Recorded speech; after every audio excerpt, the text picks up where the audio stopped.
US లో doctor గా స్థిరపడాలని అనుకుంటున్నారా? అయితే అతి తక్కువ ఖర్చుతో ఎగ్ప్లస్ తో సాకారం చేసుకోండి. ఏం సినిమాలో అసలు ఏం సోషల్ మీడియానో ఏం వెబ్ సిరీస్లో ఏం ఓటీటీ ప్లాట్ఫామ్సో ఎన్ని కొత్త కొత్త యాప్స్ వస్తే అంతంత క్రైమ్ పెరిగిపోతుంది. అసలు నిజం చెప్పాలంటే కూడా మంచి ఏమో కానీ చెడే ఎక్కువ చూస్తున్నారు, యాక్సెప్ట్ చేస్తున్నారు అనిపిస్తుంది ఇట్లాంటి ఇన్సిడెంట్ చూసినప్పుడల్లా. ఇది ఎంత ఘోరం అంటే అసలు ఎవరు కూడా ఊహించరన్నట్టు. ఇక తల్లిదండ్రులకైతే అసలు ఊహకు కూడా అందదు ఈ ఇన్సిడెంట్. అంత భయంకరం. ఒక కొత్త కేస్ అనుకోవచ్చు, దీన్ని చెప్పాలంటే కూడా ఒక కొత్త కేసే అనుకోవచ్చు. సినిమాలు, వెబ్ సిరీస్లు ఒకప్పుడు ప్రేక్షకులకు ఆనందాన్ని పంచేవి, కానీ ఈ మధ్య మాత్రం ఆత్మహత్య చేసుకోవడానికి ప్రేరేపిస్తున్నాయి. ఇది దానికి సంబంధించిన వార్త. మొన్న ఈ మధ్య సూక్ష్మదర్శిని అనే తమిళ సినిమాను చూసి హైదరాబాద్లో హత్య చేసిన విషయం మనకు తెలిసిందే. ఇప్పుడు అలాంటి తరహాలోనే మరో ఘటన వెలుగు చూసింది. వెబ్ సిరీస్ని చూసి బాలుడు ఆత్మహత్య చేసుకున్నాడు. ఏంటి, దీన్ని నమ్మలేకపోతున్నారా అంటే ఇది నిజమే. యాక్చువల్లీ ఈ ఘటన బెంగళూరులో జరిగింది. బెంగళూరులోని గాంధార్ అనే ఓ 14 ఏళ్ల కుర్రాడు జపనీస్ వెబ్ సిరీస్, అసలు జపనీస్ వెబ్ సిరీస్ ఎందుకు చూడాలి? జపనీస్ వెబ్ సిరీస్ని చూడడం ఏంది?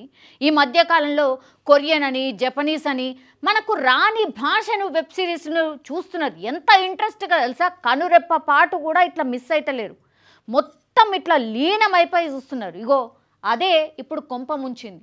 బెంగళూరులోని గాంధార్ అనే ఓ 14 ఏళ్ల కుర్రాడు జపనీస్ వెబ్ సిరీస్ చూశాడు, ప్రాణాల మీదకి తెచ్చుకున్నాడని పోలీసులు చెప్తున్నారు. వార్త విన్న తర్వాత ఆ కుర్రాడి తల్లిదండ్రులు కన్నీరు మున్నీరుగా వెలిపిస్తున్నారు. వెబ్ సిరీస్లో చూసిన ఓ బొమ్మని తన గదిలో గోడ మీద రాసి సూసైడ్ చేసుకున్నాడు. ఇగో ఇదే ఆ బొమ్మ. ఏమున్నది ఆ బొమ్మల మీరు చెప్పండి. ప్రస్తుతం ఈ వార్త కలకలం రేపుతోంది. అసలు ఏంటి వివరాలు ఒకసారి చూద్దాం. గాంధార్ డెత్ నోట్లో ఏముంది? ఈ కుర్రాడిని మేము బ్లర్ చేసినాం, బికాస్ చూపించడానికి లేదు. చిన్న పిల్లాడు కాబట్టి, మైనర్ కాబట్టి మేము చూపించలేకపోతున్నాం. ఎంత ముద్దుగున్నాడో, ఎంత అమాయకంగా ఉన్నాడో పిల్లగాడు కూడా. కానీ పాపం ఇప్పుడు ఆ వెబ్ సిరీస్ ఏదో స్కూల్కి వెళ్ళి వచ్చిన తర్వాత కాలక్షేపంలాగా, టైంపాస్ లాగా వెబ్ సిరీస్ చూసిండు, కానీ తీరా ప్రాణాన్ని పోడగొట్టుకున్నాడు.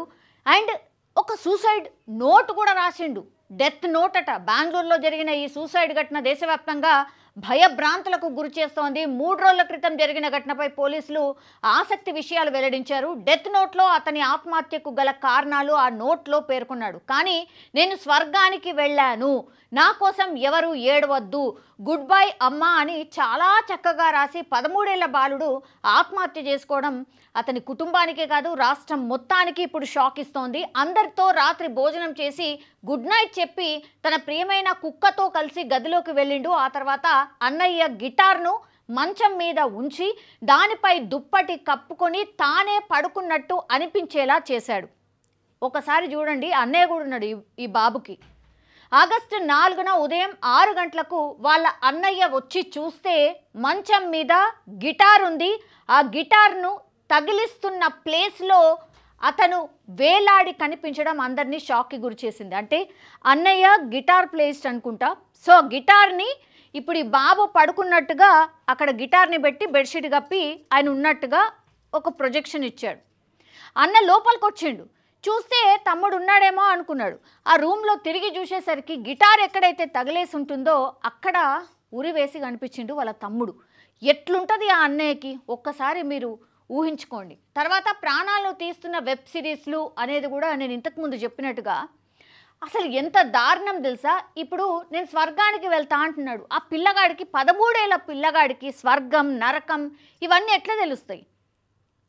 అసలు అంత అవగాహన ఉంటుందా ఆ వయసులో? ఎవరైనా ఆటలు ఆడుకుంటాడు, ఫ్రెండ్స్ ఉంటారు, తప్పులు చేస్తుంటారు, తర్వాత స్కూల్లో మార్కులు మంచిగా వస్తే మెచ్చుకుంటే పొంగిపోతూ ఉంటారు. అట్లాంటిది చాలా చిన్న బాల్యం అన్నమాట. మీరు చూడండి ఎంత డేంజరస్ అయిపోయినాయి ఆ వెబ్ సిరీస్లు అనేది. ఇది బెస్ట్ ఎగ్జాంపుల్ అనమాట. ఇది షాకింగ్ అంటే షాకింగ్ ఇన్సిడెంట్. ప్రాణాలు తీస్తున్న వెబ్ సిరీస్లు మనం ఇప్పుడు మాట్లాడుతున్నాం. వెబ్ సిరీస్లు ప్రాణాలు తీస్తున్నాయి అని మాట్లాడుతున్నాం. నెక్స్ట్ ఇంకో ఇన్సిడెంట్ జరిగినప్పుడు మళ్ళా వచ్చి మళ్ళీ ఇదో కథ అయింది, ఇదైంది, మళ్ళీ ఇంకొక ఆయన చనిపోయిండు అని చెప్పుకోవడం తప్ప దీని మీద నియంత్రణ ఉంటుందా? దీన్ని ఎవరన్నా ఆపగలుగుతారా? ఇప్పుడు చూడండి, గాంధార్ జపనీస్ భాషలో విడుదలైన ఓ వెబ్ సిరీస్లోని అన్ని ఎపిసోడ్లను క్రమం తప్పకుండా చూసేవాడని కుటుంబ సభ్యులు పోలీసులకు చెప్పారు. తల్లిదండ్రులు కూడా ఊహించుండరు. జపనీస్ భాషలో ఏదో వెబ్ సిరీస్ చూస్తున్నాడులే అనుకొని ఉంటారు. ఎవరైనా సరే అక్కడి వరకే ఆలోచించగలుగుతాం కదా. గింత ఆయన అసలు ఏదో ట్రాన్స్లోకి వెళ్ళిపోయిండు, ఎక్కడో ఆలోచిస్తున్నాడని ఎవరైనా అనుకుంటామా? ఆ కోణంలో పోలీసులు ఇప్పుడు దర్యాప్తు చేస్తున్నారు. చివరికి విస్తుపోయే నిజాలను బయటపెట్టారు. దానివల్లే ఆత్మహత్య చేసుకొని చనిపోయి ఉంటారని వెల్లడించారు.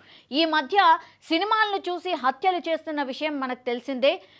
అందుకు ఉదాహరణ హైదరాబాద్లో ఇటీవల జరిగినటువంటి కుక్కర్ ఘటన మనకు తెలుసు కదా.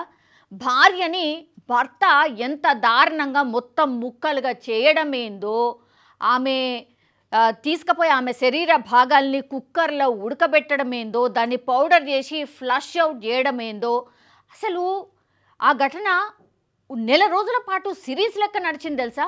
ఆ చుట్టుపక్కల వాళ్ళైతే అసలు భయపడిపోయినరు. ఆ ఇంట్లో ఉన్న వాళ్ళైతే, అంటే కింద పోర్షన్ పైన వేరే వాళ్ళు ఉంటారు, అసలు ఊహకు కూడా అందదన్నమాట. గతంలో ఆర్మీలో పనిచేసిన ఆఫీసర్ ఆయన ఎంత కోపం ఉంటే వేరే రూపంలో ఏదో సంథింగ్ చేయొచ్చు. కానీ ఇంత దారుణంగా మొత్తం భార్యని శరీర భాగాలంతా కట్ చేసి దాని తర్వాత కుక్కర్లో ఉడకబెట్టి బాత్రూంలో ఫ్లష్ అవుట్ చేయడం ఏంది? ఇంత దారుణంగా మనుషులు తయారైనరా? ఇప్పుడు ఆ ఘటననే ఇప్పుడు దీనికి కూడా ఉదాహరణగా చూపిస్తున్నారు. 13 ఏళ్ల బాలుడిపై ఒక జపనీస్కి సంబంధించిన వెబ్ సిరీస్ ఇంత ప్రభావం చూపించింది, ప్రాణాలు కోల్పోయేలాగా ప్రేరేపించింది అని అంటే ఎంత డేంజరస్గా ఈ ఓటీటీ ప్లాట్ఫామ్స్ మారిపోయినాయి.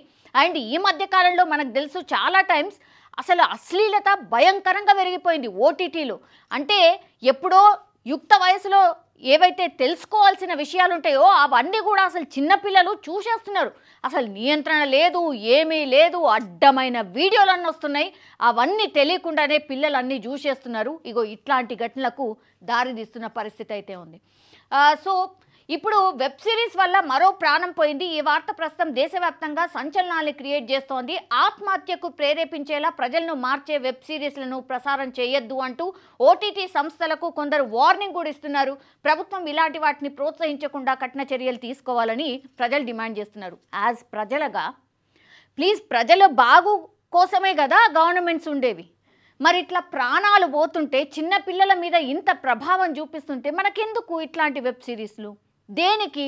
జ్ఞానం పంచడానికి మనం ఏమైనా తీసుకోవడానికి ఉంటేనేమో అట్లాంటివి ఎంకరేజ్ చేయండి, నో ప్రాబ్లం.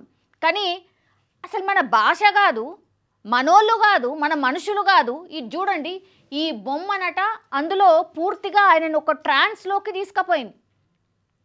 ఆ బొమ్మ ఏం చెప్పిందో, మనకిచ్చి మనం చనిపోతే స్వర్గానికి పోతాము, ఇక మనం మంచిగా బతికిపోయినాం కదా, సో మీరు ఆత్మహత్య చేసుకుంటే దానంత మంచిది ఉండదని ఇట్లాంటిది ఏదో చెప్పుంటుంది నాకు తెలిసి గ్యారంటీగా. జపనీస్ భాషలో ఈ బాలుడికి ఏం అర్థమైంది? ఆయన ఏం తీసుకున్నాడు? ఇప్పుడు తల్లిదండ్రులు పాపం ఏమని చెప్పాలి? మా కొడుకు దేనికోసం చనిపోయిందని చెప్పాలి? అసలు వాళ్ళు జీవితాంతం ఏమని తలుచుకొని ఏడవాలి? అత్యంత దారుణం కదా ఇవి.